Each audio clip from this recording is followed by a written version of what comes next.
In a live interview that was supposed to reveal the truth, Jon Ramsey's words instead spun a web of deceit from the very first moment. The air was thick with tension as he confidently declared that he never prepares for interviews. He claims his answers come completely spontaneously, as if he thrives on the chaos of unexpected questions. But when Ashley, his co-host, called him out on a glaring lie about a detail from his infamous Christmas 1996 story, he didn't even flinch. Instead, he simply shrugged it off, a move that sent a shiver through the audience, hinting at a deeper, more calculated dishonesty. His casual dismissal, his nonchalant attitude toward being caught in a lie, wasn't a moment of genuine spontaneity at all. It was a rehearsed act, a performance perfected over countless interviews. As he rambled about not needing to prepare, even comparing his method to answering absurd questions like, "When did you stop beating your wife?" With no boundaries, his words started to unravel. Every sentence dripped with an unsettling ease, a practiced smoothness that masked the truth behind carefully constructed narratives. The contradictions in his story, the way he dodged uncomfortable questions about personal tragedies and family losses, only deepened the suspicion that his life's most painful moments were being twisted into a spectacle. This opening salvo left viewers questioning not only the authenticity of his emotions, but also the real price of his deceit, a price that may be far higher than he ever admits. As the interview progressed, the cracks in Jon Ramsey's carefully controlled facade began to widen. The interviewer, a sharp and relentless voice in the studio, pressed deeper into the inconsistencies surrounding that fateful Christmas night. Jon maintained his calm, but there was a visible tension. His jaw clenched slightly every time a question hit too close to home. "Jon," the interviewer leaned forward, his voice steady. "You've said you never prepare for interviews because you want to answer spontaneously. But when Ashley confronted you about the details from that night, you just brushed it off. No hesitation, no second thought. Don't you think that's a little odd?" Jon chuckled lightly, as if the weight of the accusation didn't quite reach him. "People grieve differently. Some freeze, some panic. Me, I keep my cool. Always have." But the audience wasn't buying it. His indifference felt hollow. Every word was another layer on a story that was beginning to collapse under its own weight. The interviewer didn't stop. "What about Burke? You've always maintained he didn't know anything, that he was just a kid, asleep the whole time. But during the Dr. Phil interview, he admitted to coming downstairs that night to play with his toys. You never mentioned that. Why?" For the first time, Jon hesitated. It was a brief pause, but it was there, a crack in his armor. I didn't know he got back up," Jon replied, but the stutter betrayed him. 30 years, Jon," the interviewer snapped. 30 years, and you never once asked your son if he heard anything? Saw anything? Don't you find that strange?" The silence that followed was deafening. Jon's composure faltered, if only for a moment. It was enough. The audience was hooked now. The man sitting across from them wasn't the grieving father he tried to portray. He was something else, something far more complicated. Jon tried to recover. "We were just trying to protect Burke. He was 9 years old. We didn't want him to relive that night." "Or," the interviewer cut in sharply, "you didn't want him to remember something he wasn't supposed to." The tension in the room was thick enough to cut through. The viewers watching from their homes felt it too. This wasn't just another interview, it was an unraveling. Jon shifted in his seat, struggling to regain control of the narrative. But the damage was done. The calm, collected father was now a man on the defensive. The interviewer softened his tone, but the questions hit harder. "Jon, you've spent decades defending yourself. But what if the truth you've been hiding isn't about who did it, but why?" For the first time, Jon didn't have an immediate answer. The camera zoomed in on his face, capturing every twitch, every micro-expression, and the audience? They were glued to the screen, wondering if this was the moment the truth would finally break through the cracks. The silence in the room was heavy, suffocating even, as Jon Ramsey sat there, the pressure visibly mounting.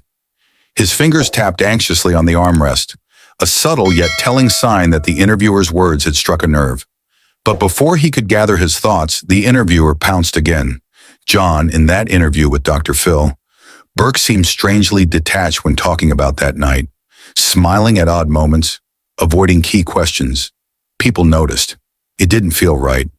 Do you think Burke remembers more than he's let on? John's jaw tightened. He was a kid. Kids process trauma differently.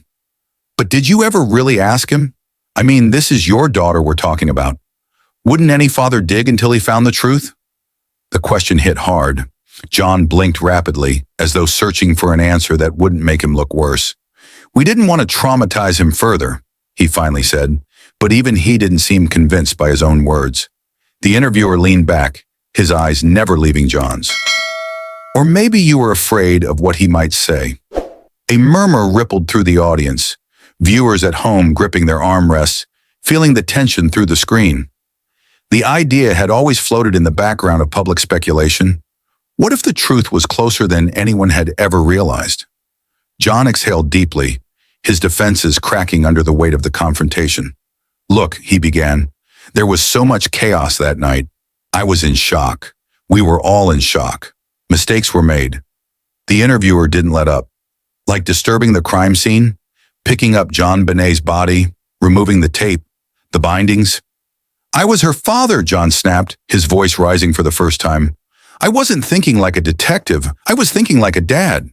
The outburst was raw, filled with a complex blend of pain and frustration, but it didn't answer the questions. In fact, it only made them louder. Yet somehow, the interviewer said softly, you managed to stay calm when the ransom call never came, when the police arrived, when the body was found. Almost like you knew what was going to happen. John fell silent again. This wasn't just an interview anymore. It was a public unmasking. The interviewer pressed on.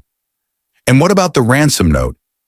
3 pages long, written inside your house, with a demand that oddly matched your work bonus, $118,000.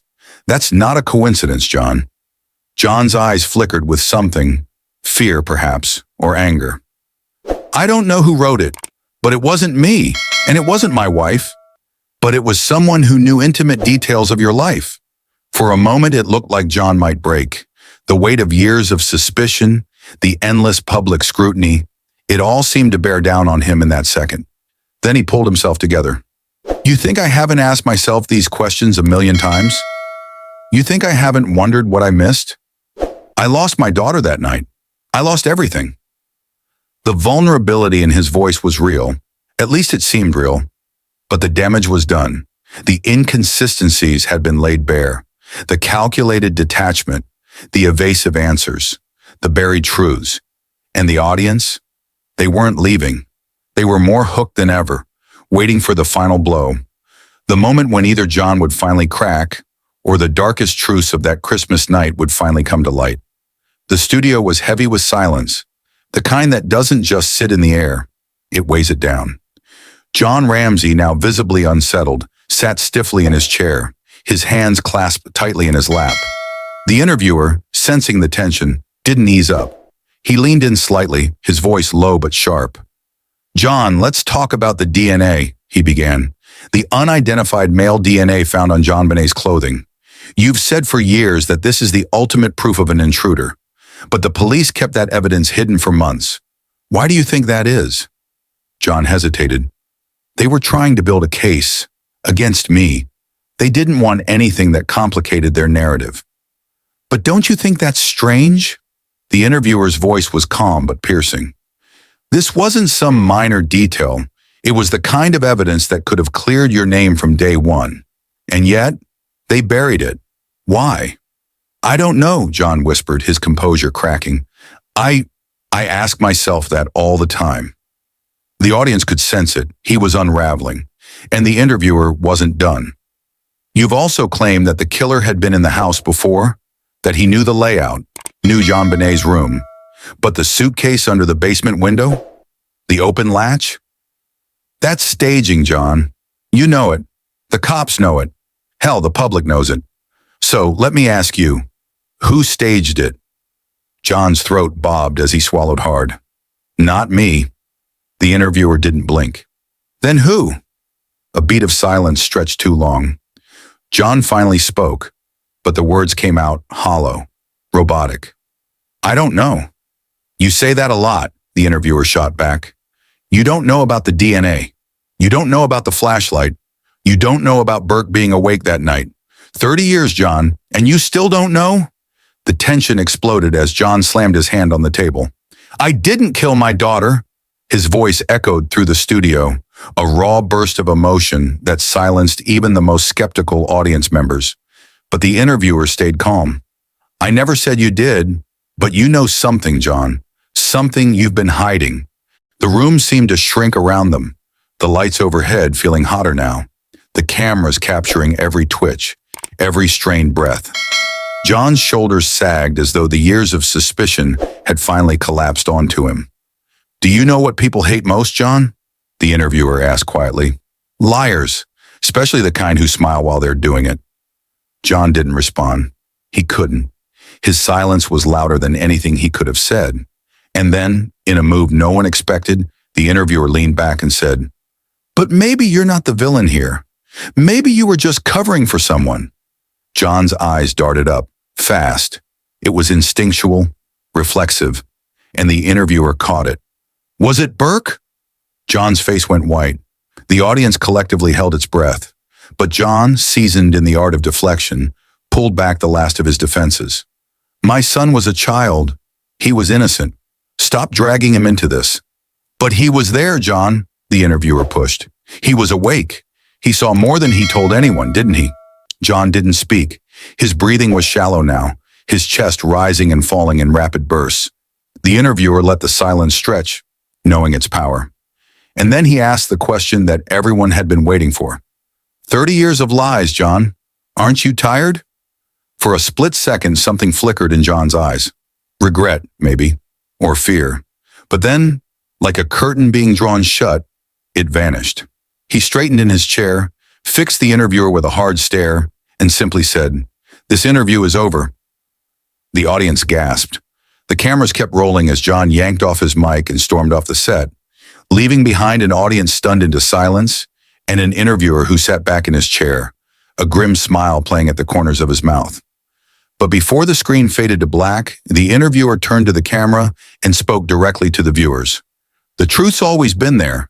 You just have to listen through the lies. The ending was a cliffhanger, but it wasn't over, because now everyone watching was asking the same question. What was John Ramsey really hiding? The studio lights dimmed slightly as the camera followed John Ramsey storming off the set, his footsteps echoing in the empty hallways.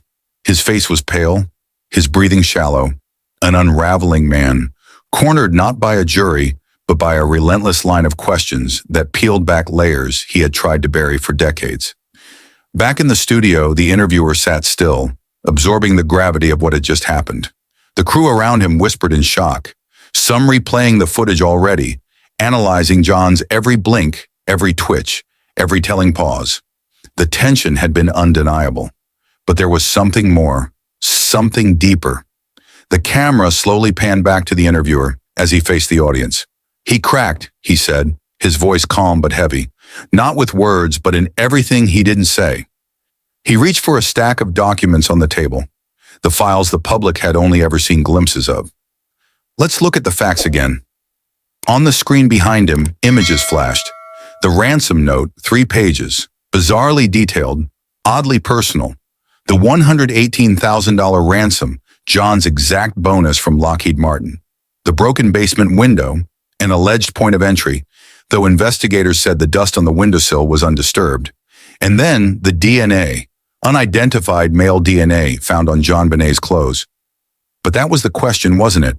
Was that the smoking gun, or a carefully planted piece of misdirection?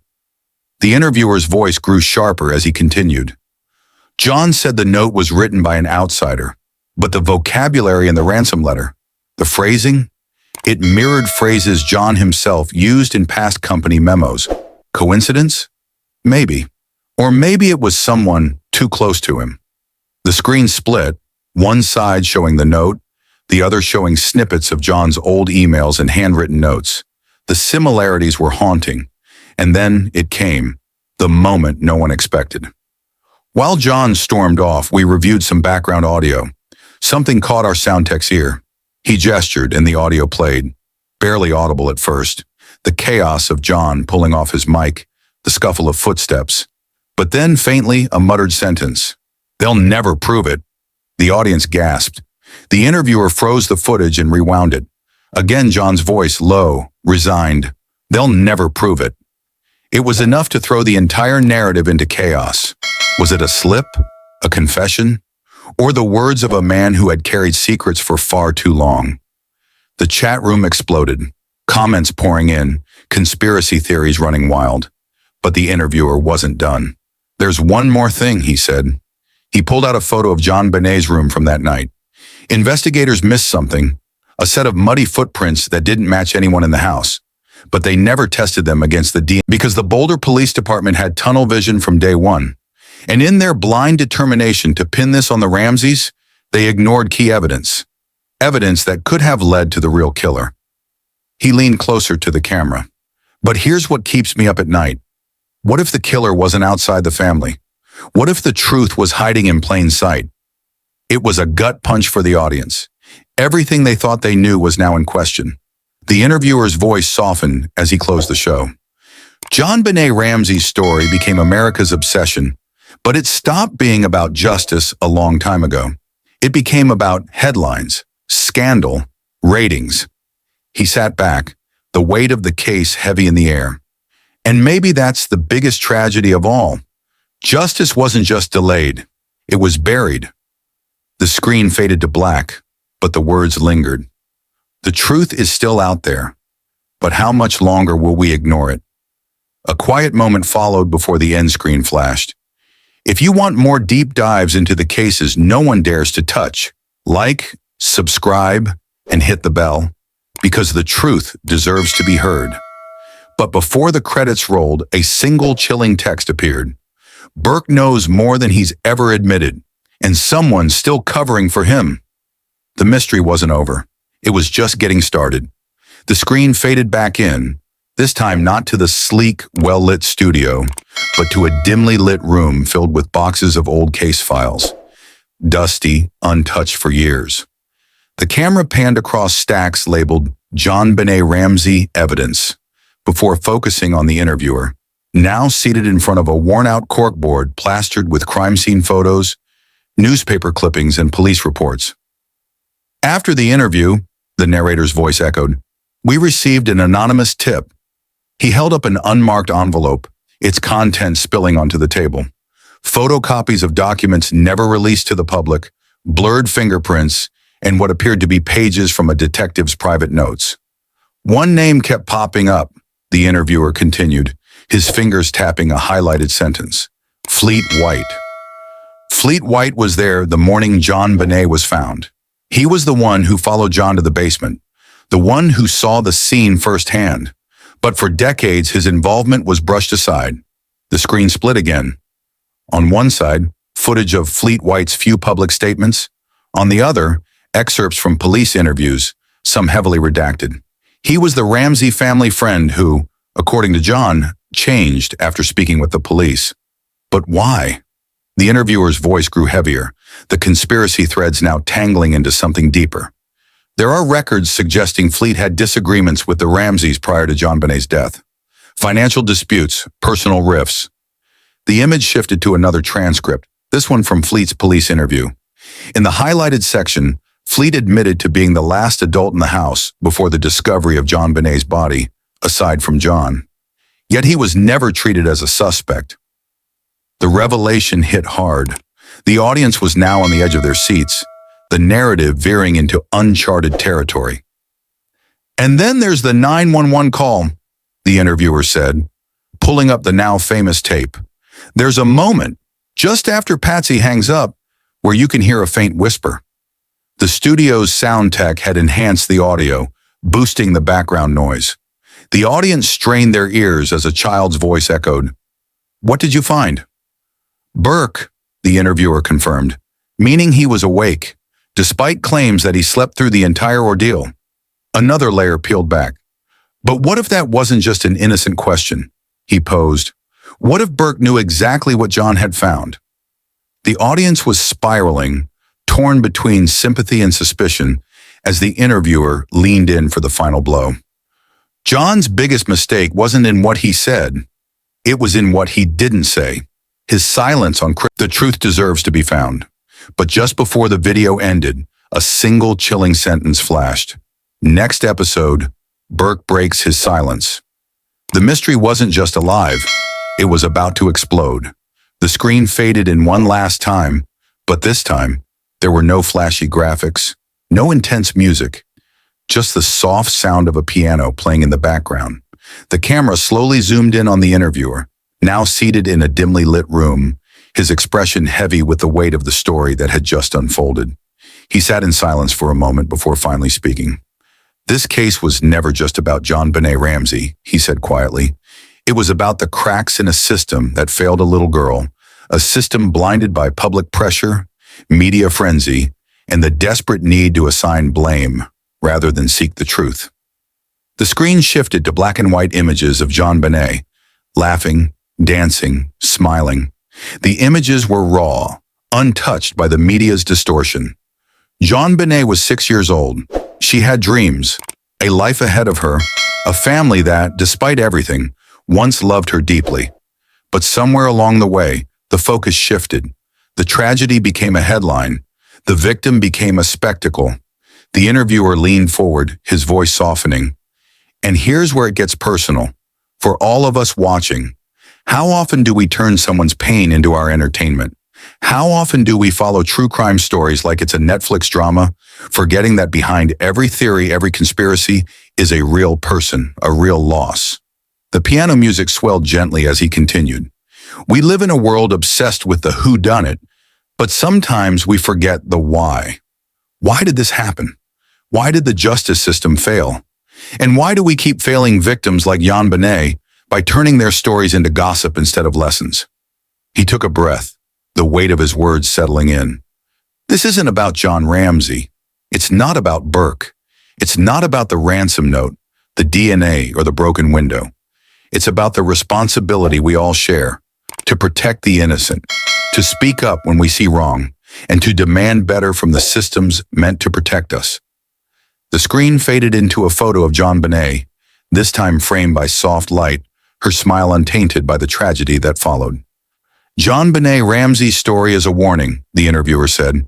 "It's a call to action, not just for justice in her case, but for every child, every victim, whose voice has been drowned out by noise." The music quieted as he finished.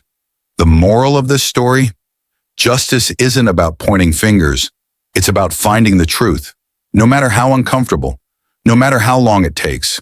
And sometimes it starts with us, choosing compassion over curiosity, empathy over entertainment. The screen slowly faded to black, and in delicate white letters, the final message appeared. "In memory of JonBenét Ramsey, may we fight harder for truth, for justice, and for every innocent life silenced too soon." And just before the video ended, one last call to action appeared. If this story moved you, don't just scroll past. Speak up, stand for justice, and never forget the faces behind the headlines. Like, share, subscribe, and be part of the change. The piano keys echoed softly as the screen faded to black, leaving viewers not just with answers, but with questions they now had to ask themselves. The truth deserves to be found. But just before the video ended, a single chilling sentence flashed. Next episode, Burke breaks his silence. The mystery wasn't just alive, it was about to explode. The screen faded in one last time, but this time, there were no flashy graphics, no intense music, just the soft sound of a piano playing in the background. The camera slowly zoomed in on the interviewer, now seated in a dimly lit room, his expression heavy with the weight of the story that had just unfolded. He sat in silence for a moment before finally speaking. "This case was never just about JonBenét Ramsey," he said quietly. "It was about the cracks in a system that failed a little girl, a system blinded by public pressure, media frenzy, and the desperate need to assign blame rather than seek the truth." The screen shifted to black and white images of JonBenét, laughing, dancing, smiling. The images were raw, untouched by the media's distortion. JonBenét was 6 years old. She had dreams, a life ahead of her, a family that, despite everything, once loved her deeply.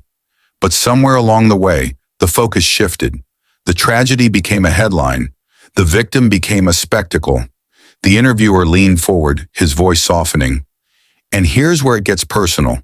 For all of us watching, how often do we turn someone's pain into our entertainment? How often do we follow true crime stories like it's a Netflix drama, forgetting that behind every theory, every conspiracy is a real person, a real loss? The piano music swelled gently as he continued. We live in a world obsessed with the whodunit, but sometimes we forget the why. Why did this happen? Why did the justice system fail? And why do we keep failing victims like JonBenét by turning their stories into gossip instead of lessons? He took a breath, the weight of his words settling in. This isn't about John Ramsey. It's not about Burke. It's not about the ransom note, the DNA, or the broken window. It's about the responsibility we all share to protect the innocent, to speak up when we see wrong, and to demand better from the systems meant to protect us. The screen faded into a photo of JonBenét, this time framed by soft light, her smile untainted by the tragedy that followed. JonBenét Ramsey's story is a warning, the interviewer said.